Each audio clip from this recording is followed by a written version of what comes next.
Hello, my name is Michaela King, and I chose Dr. Betty Hart as my behaviorist for Behaviorist biography. Dr. Betty Hart was born in 1927. She was a psychologist, behaviorist, and researcher whose career began in the 60s. She started out in the educational world as a preschool teacher, but changed her trajectory and attended the University of Kansas, earning a graduate degree in child psychology. There, she met Dr. Todd R. Bisley, who was her advisor at the time, and they became research partners. Over the span of their careers, they conducted groundbreaking studies and co-authored several research papers and books based on their findings. Earlier in her research career, she focused on early childhood development and in low-income preschools.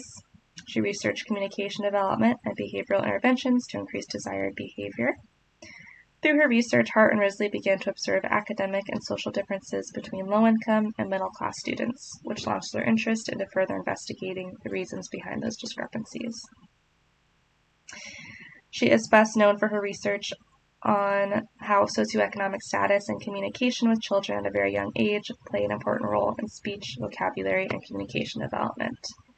However, her initial research in the 60s focused on preschool-age children and effects of social or differential reinforcement on specific unpreferred behaviors. As her career continued on, her research shifted towards studying speech, language, and vocabulary development in low-income situations, and through this she also studied the effects of incidental teaching on language production. And she had several publications spanning her whole career. This first one I'll be discussing focused on the effects of intervention based on the principles of ABA with students who had intellectual disabilities, were social emotionally at risk, had learning disabilities, and cultural limitations. In this study, they focus on three general behavioral hypotheses, which were skill deficit, environmental adequacy, and environmental behavior interactions. This study demonstrated the impact of child socioeconomic status, specifically in poverty environments, and available opportunities or lack thereof on their learning. The next publication I'll be reviewing is a longitudinal study of interactive systems. In this study, Hart and Risley looked at interactive systems that can be found in school classrooms, healthcare systems, and families. The study found that an early intervention and reinforcement procedure to yield effective results, the researcher, i.e. the program designer, and the family or teachers, i.e. the implementers involved, must have a relationship built on trust and respect. The adults involved in the child's lives were the fuel for the program and procedures put in place and acted as their interactive systems. And Hart and Risley had conducted many had designed and supported implementation of numerous reinforcement systems to increase preferred behavior, none of which could have been possible or had such positive outcomes without the relationships they formed with the parents and teachers they worked with. This just showed how fundamental that partnership is. The next study I'll be going over is American Parenting of Language Learning Children, Persistent Differences in Family-Child Interactions Observed in the Natural Home Environment. And this study was conducted at the same time as the next two publications I'll be going over. In this one, they observed 40 families that differed in race, size, so number of children, and socioeconomic backgrounds. This went over the course of 2.5 years of once monthly hour-long observations. They observed the unstructured time in the home and the verbal and social interactions parents had with the children. They focused on the amount of parenting per hour, social interactions with the children, and the quality of utterances towards the children. They found that the amount of interactions with the child varied greatly from parent to parent, the largest contrast being how often the parents talked to the child. So on the low end of that scale, there was families who spoke 200 spoken words per hour. On the high end, there were families who spoke 4,000 words per hour. So this really demonstrated how the high socioeconomic status households had spent more time, conversational exchanges, and attention on their children compared to families in lower socioeconomic homes. This leads into their next study, the early catastrophe, the 30 million word gap by age 3, which is by far their most famous study that has led to a lot of educational and behavioral science change over the years. So this was actually began in 1982 and spanned several years, but it wasn't published until 1995. In this one, they studied and observed 42 families over 2.5 years from various backgrounds. So 13 families were from upper socioeconomic status homes, 10 from middle socioeconomic status homes, 13 lower socioeconomic status homes, and 6 families on welfare. All families varied in racial backgrounds. This study showed that parents' vocabulary make up 86 to 98% of their children's vocabulary, and also showed how the socioeconomic status severely impacted language development, which provided a trajectory of the educational gap they would continue to have as they progressed through schooling. So what they found by the time these children were 9 to 10 years old, there was a 30 million word gap present between children from professional class and children from low-income class families. The study has been really impactful and demonstrates disparities in development and access to equal education that children face, and that appropriate interventions will need to be implemented in order to close this gap and provide equity to children from all backgrounds.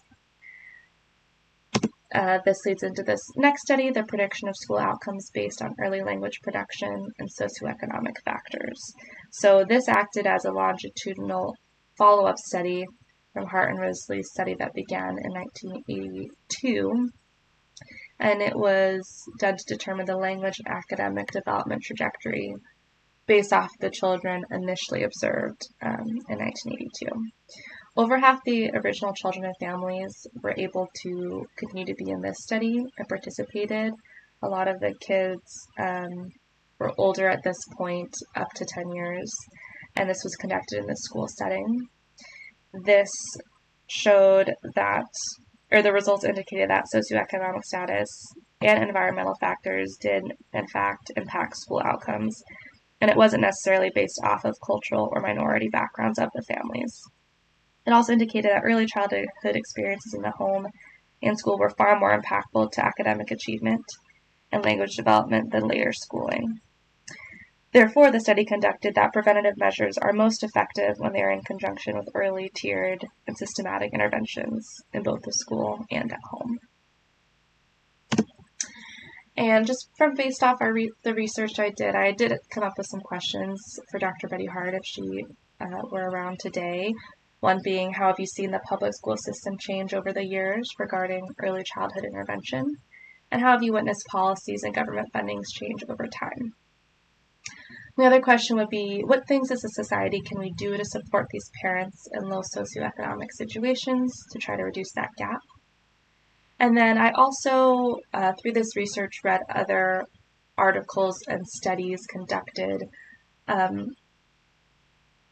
after that initial 30 million word gap study, because there has been a lot of criticisms around that initial study in the 80s and 90s, just based off of when they were in the homes of these families. There could have been some discomfort with these researchers of different races coming into these low socioeconomic homes.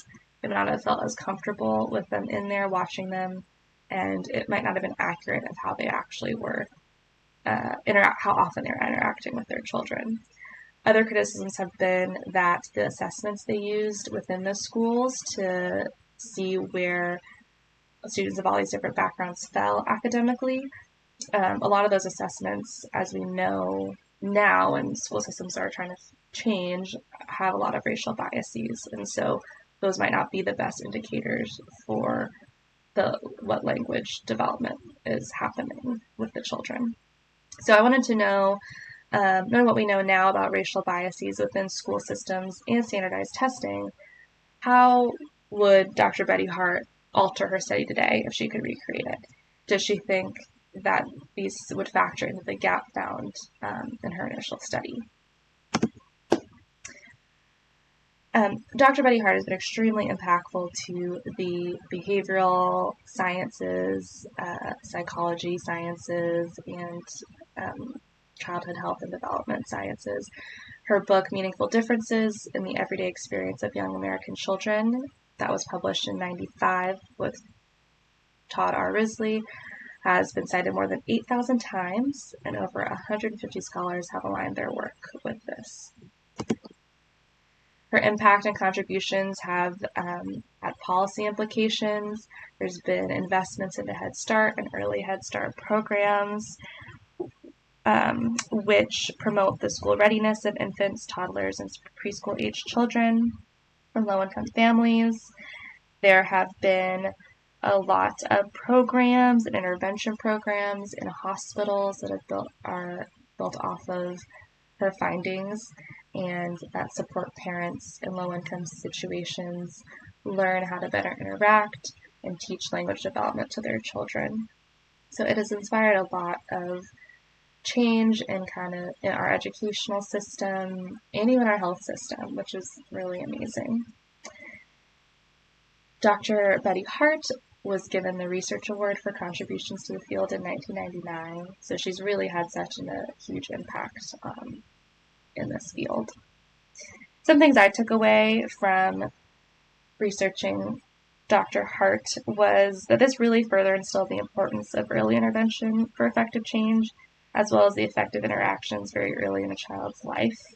Another big takeaway was the significance of positive relationships between a behavior analyst and the implementers of intervention. So that relationship between myself and the family or guardian or teacher who will be working with the students.